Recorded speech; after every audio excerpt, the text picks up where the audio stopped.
Hello and welcome. I'm Lynn Fries, producer of Global Political Economy, or GPEnewsdocs. Today, I'm joined by PERI's Robert Pollin. As part of PERI's ongoing global project to fight climate change, Pollin will be talking about just transition policies. PERI has long researched how robust just transition policies are imperative to advance a comprehensive global climate stabilization program that offers any serious prospect of success.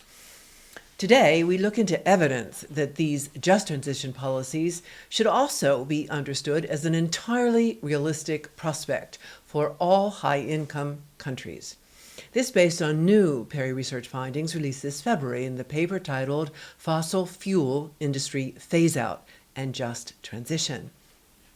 This is a preliminary working paper that extends PERI's published studies on just transition programs in the United States into other major high-income economies, notably Germany, the UK, the European Union, and also Japan and Canada. Joining us from Massachusetts, Robert Pollin is Distinguished University Professor of Economics and co-director of PERI, the Political Economy Research Institute at the University of Massachusetts, Amherst. Welcome, Bob. Thank you for having me, Lynn. I'm happy to be on. Bob, we'll be talking about PERI research findings on what's needed for fossil fuel industry-dependent workers and communities to make a just transition from one kind of an economy to another. So let's start on why this is imperative for a successful climate stabilization plan. Yeah, so we face this situation where and the IP's Intergovernmental Panel on Climate Change just put out another study Monday, which has summarized what they've been saying at least since 2018, that we have to basically be at zero fossil fuel emissions by 2050. We have to be at a 50% reduction relative to 2005 by 2030, which is only 6.5 years from now. Now, that means we have to dramatically reduce consumption of oil, coal, and natural gas to produce energy, and by 2050, phase it out basically entirely. So that is an imperative with respect to the climate crisis. Now, it obviously impacts a lot of different entities, organizations, governments, people, communities. So one of the big factors here is that there are people, not just rich shareholders of the fossil fuel companies or oil sheiks. There are ordinary people whose lives and communities are currently dependent on the fossil fuel industry. And so what do we do about that? What do we say about that? Well, as a basic, simple matter of ethics, we have to be able to offer something like a fair transition, a just transition for all the workers and communities. That's an ethical imperative. But even if you have no ethics, even if you don't care at all about the people that are currently dependent on the fossil fuel industry and the communities, there's no way politically we can advance a robust and adequate fossil fuel phase out, in other words, a adequate climate stabilization program, unless we do something to address the needs of this community and these people, because justifiably they're going to put up political resistance. Now, we've seen in the United States just how far that resistance can go, because, I mean, there are several factors that are behind the Trump phenomenon, but a big one was him saying, you know, the environmentalists don't care about you workers in West Virginia and Pennsylvania. They want to destroy your communities. And whether that's true or not, it had a lot of resonance. And so it is absolutely, as just a mere political reality, we have to show that if we're going to phase out fossil fuels to save the planet, which we have to, we also have to mount a vigorous, robust, just transition for the workers and communities whose jobs are going to get phased out. So, in discussing what's needed for a just transition, you say in the paper that the first questions we need to ask are what should be the overall goal of just transition policies? And then the next question should be what specific measures need to be implemented to accomplish that. So, briefly comment on that. So, just transition policies have been around in various forms for a long time. This particular paper focuses on high-income countries. I've done work, in developing countries as well, but this one is focused on high-income countries. So we have had phase-out programs. Maybe the most advanced have been in Germany for decades because of the phase out of the coal industry in Germany. The United Kingdom has phased out its coal industry without doing a whole lot for the workers. In the United States, we've had just transition, let's say, policies around the workers who are impacted by changes in trade policy, opening of free trade. And for the most part, those policies have been minimal. They have not provided any significant support. In fact, in the U.S., what are called transition policies officially, unofficially by union members, are called burial insurance. In other words, here, go off and die, here's a few $1,000s. And that is generally what has been provided to date, including in Germany, though somewhat better. So those policies have really focused on providing retraining to get for other jobs. They provided, some minimal level of job placement support to find a new job, some modest level of relocation support if people have to move to get another job. And that's basically it. And even the European Union, with their Green Deal, has, at least in rhetoric, made very strong statements as to the significance, the centrality of just transition policies. Franz Timmermans, the vice chair of the European Commission, he himself says, just transitions are central. We need everybody's support for this movement out of fossil fuels. And yet, the policies that they are implementing to date they're better than others, but they're basically focused only on job search, retraining, and relocation. And what I've been advocating now, as you mentioned, thank you, for several years, is the development of just transition policies that are much more robust. And it includes simple things, not just job retraining, but a job guarantee. And not just any old job, but the jobs will pay, at least for a few years, the difference between any salary loss that a worker will have faced. And then finally, critically, is guarantees for workers' pensions. Because if we're phasing out this industry, obviously these companies are facing financial challenges, and we cannot assume that the first thing that they're going to do is guarantee their workers' pensions. And so the policy has to guarantee the pensions. I should just say, as a personal anecdote, I've had several interesting stories around this issue, but the most interesting, the most valuable, I had done a study in 2014, a big study on green transition for the United States. And in doing that study, we were looking for endorsements from respected people. And one of them was somebody named Bill Spriggs, who's the chief economist of the AFL-CIO. He was at the time, and he still is. And he's also a friend of mine. And we asked, I don't know, many people for endorsements. They all wrote nice things, except for Bill Spriggs. And he said, I can't endorse this because your transition policy is just fluff. It's just like nice words, platitudes, and it doesn't address the real needs of workers. And he was right. He was right.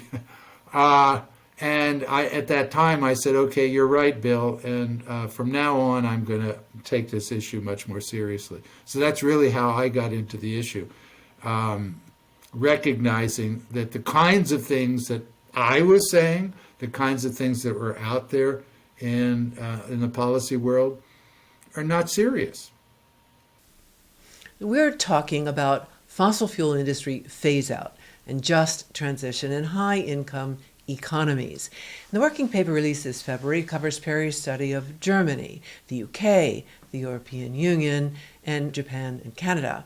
It also connects the dots between all the above high-income economies and that of the United States. So talk more about read-throughs in your findings across high-income countries. Yeah. So the basically in the U.S. as well, I mean, the just transition policies that are in place right now are slim to nothing. The case of Canada, they had a big commission study. They interviewed workers. They interviewed people in the community. It was an official government commission. And they say nice things, but there is no commitment of anything to date, at least as far as I know, and I was looking at it pretty carefully. That's also true in Japan. Nice phrases, not much. UK, Germany, better. Germany has, as I said, has had some significant commitment for a long time with respect to the phase out of the coal industry in the Ruhr Valley. It's often held up as, a really valuable example, and it is relative to the alternatives. But even there in Germany, the level of financial commitment is, and the types of commitments, there is no job guarantee, there is no pension guarantee, there's no wage guarantee. And those are the three critical things I think are central. So the work that I've been doing on this question, subsequent to my friend Bill Spriggs fairly criticizing me, was to figure out, well, what actually would constitute a robust just transition policy that you could present to workers and their communities and keep a straight face and saying that this actually is a just transition. So, we've done it for several states. West Virginia is one of them. And so for the case of West Virginia, we go through this exercise. How many workers in the state are currently dependent on the fossil fuel industry? And the number in West Virginia is about 40,000.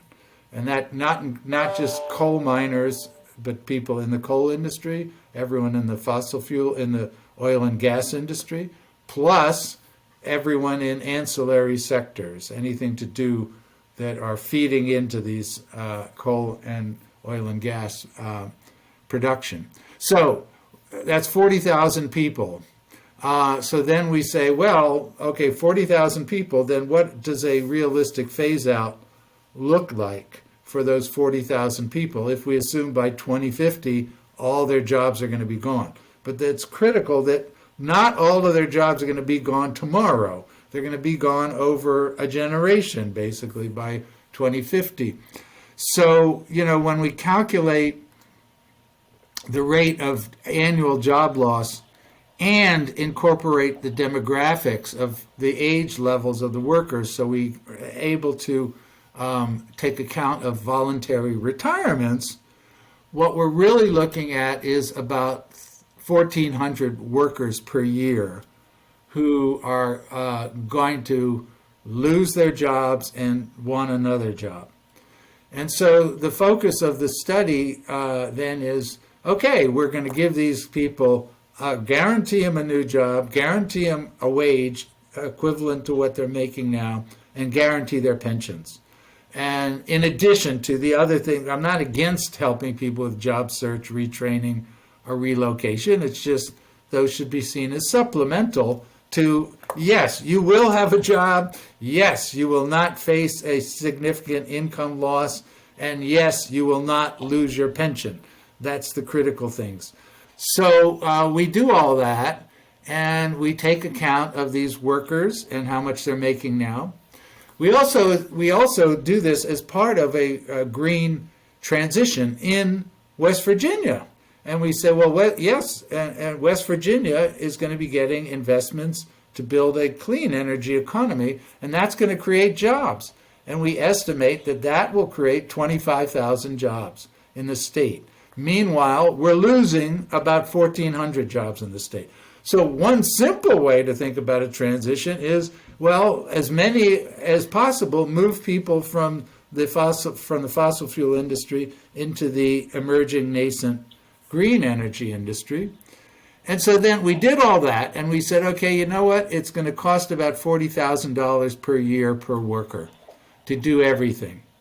And that ends up being, when we add it up for the 1,400 workers per year, it ends up being equal to about 0.2% of the GDP of West Virginia. And this is the most fossil fuel dependent region in the country. So it's 0.2%. When I've done the same exercise for the whole United States, the cost as a share of the overall economy, as a share of GDP, is 1/10 that of West Virginia, 0.002%. 2/100th%. So this is eminently affordable, even in West Virginia. The West Virginia is the test case because the costs proportionally will be higher.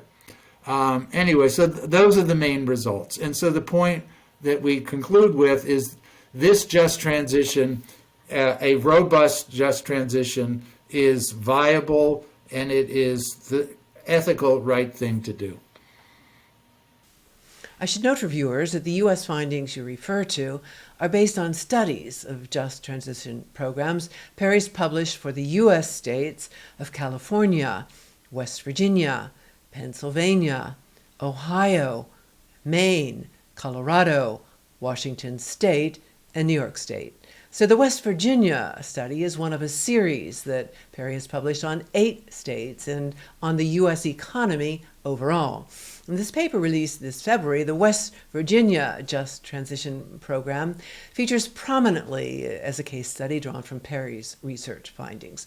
Why so much focus on West Virginia? It's like, if you can tell a story that's reasonable for West Virginia, you can tell a story basically for any place.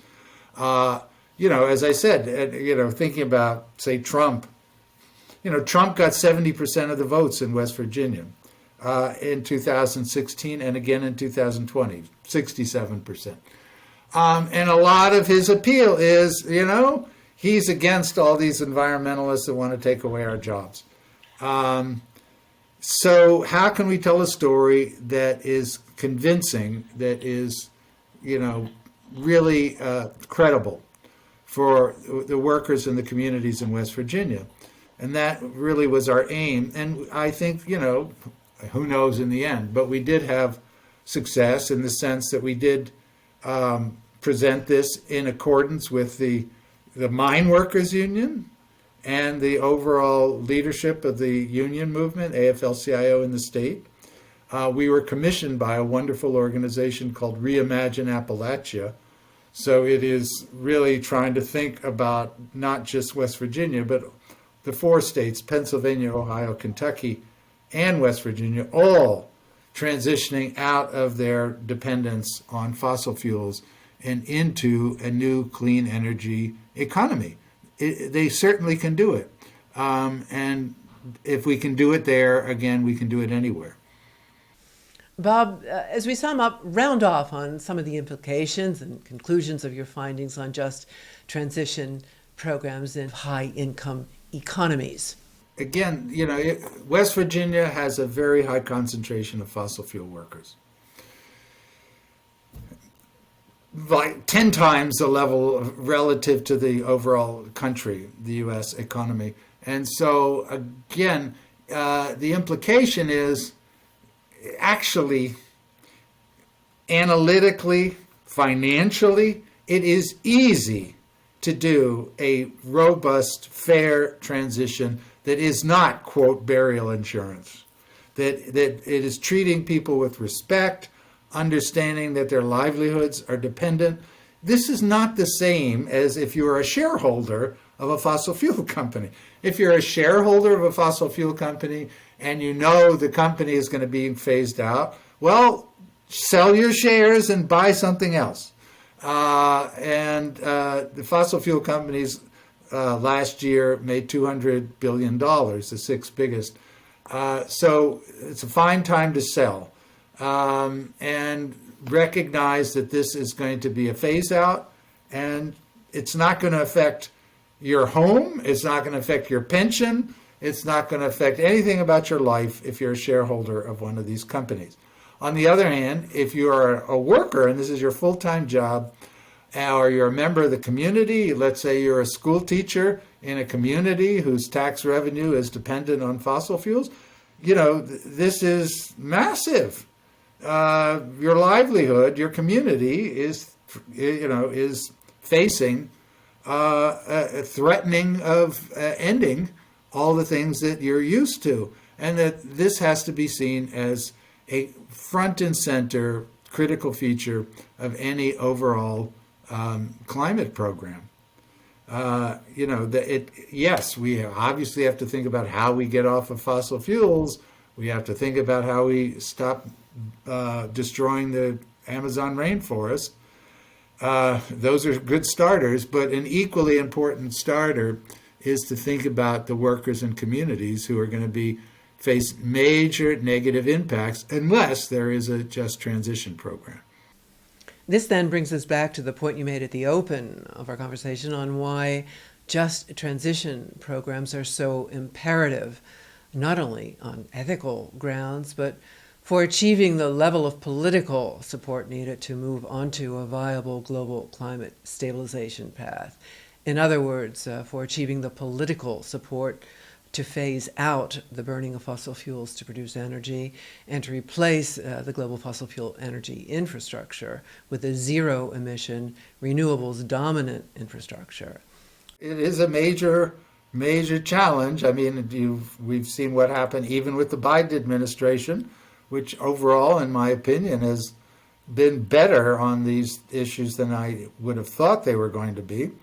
But they did a major backsliding just this past week or last week when they agreed to allow the development of the oil exploration in Alaska on public land, which Biden had said, no way, I'm never going to do this. Well, somehow now he's doing it. So obviously he was intensively lobbied, and we have to be able to fight back. And one of the tools for fighting back is to say to the workers and their communities, this is a program, a just transition program for you, and that you do not face this loss of income, employment, pensions that would be devastating for people's livelihoods. Among other corporate tactics to block the phasing out of the fossil fuel industry, we see the financing card get played. The argument being, in the case of a just transition, that, we can't afford it. So for high-income countries, this study tables evidence that effectively shows that argument just does not hold water. Is that a key takeaway? That is the key takeaway. I mean, again, I think a lot of people say, yes, definitely, just transition, we're all for it. As I said, Franz Timmermans made that quite explicit, and in the documents of the European Green Deal, it's all in there now. That is a new development, but it's in there. But the point is, what does it really mean? And if we're really going to do it in a way that protects people's livelihoods and communities, is the cost just outrageous, unaffordable? And the answer is clearly no. Again, if you can do it in West Virginia, you can do it in Canada, you can do it in the UK. And if we're talking about, in the US overall, 0.02% of GDP, you don't even notice it. In West Virginia, it's 10 times more as a share of GDP. That means it's 0.2%. These are funds that are available. I mean, just in the last year, the subsidies for fossil fuel companies when the price of oil went up due to the COVID shortages and the war in Ukraine, fossil fuel subsidies doubled from about $500 billion to $1 trillion. So $500 billion for subsidizing fossil fuel companies when we're supposed to be phasing them out, that was found immediately. There was no question. You've been informing policymakers at the state level and at the federal level and holding town hall meetings across the United States. Do you find you're getting much traction? Well, I've been in discussions even with people in the White House. So, yeah, I think so. It's not, it's not easy because obviously this isn't simply a matter of, oh, that sounds good, that's logical. There are huge interests involved. And I'm sure the fossil fuel industry itself recognizes that if there is a robust set of just transition policies, well, then that undermines their own lobbying in behalf of themselves. And because they're saying, hey, we're the ones that are keeping this economy alive. There was a piece in the Financial Times a couple weeks ago with respect to the, this doubling, the $200 billion in profits. And the CEO of Chevron, whose name I can't remember now, he just says, fossil fuels run the world, and we're going to keep running the world. We're running the world now. We're going to run the world in 10 years. We're going to run the world in 20 years. He just out and out says it. And if he's right, then you know what? Then we're facing a climate disaster. There's no question about it. And at the town hall level, do you see resistance building? One of the tests is I've presented this to working people, union meetings and so forth. And there has been serious criticism, and I understand it. I mean, the most honest, telling criticism I've gotten is, gee, professor, these are great numbers, they look really good, and you're going to keep writing your papers, and you've got a job, and you've got a pension, and you've written these numbers, and that's fine. But nobody's going to pay attention, and we're not going to get this policy, and we're going to lose our jobs. And what am I supposed to say to that? The best thing we can say is, people are fighting on your side, including you on this show, by having me on. Thank you. What we have seen, let's say the most dramatic, I would say, traction has been in California, where our equivalent study was commissioned by the union movement in California, by the actual union movement. And about 20 unions explicitly endorsed the program that we had laid out, including the oil refinery workers.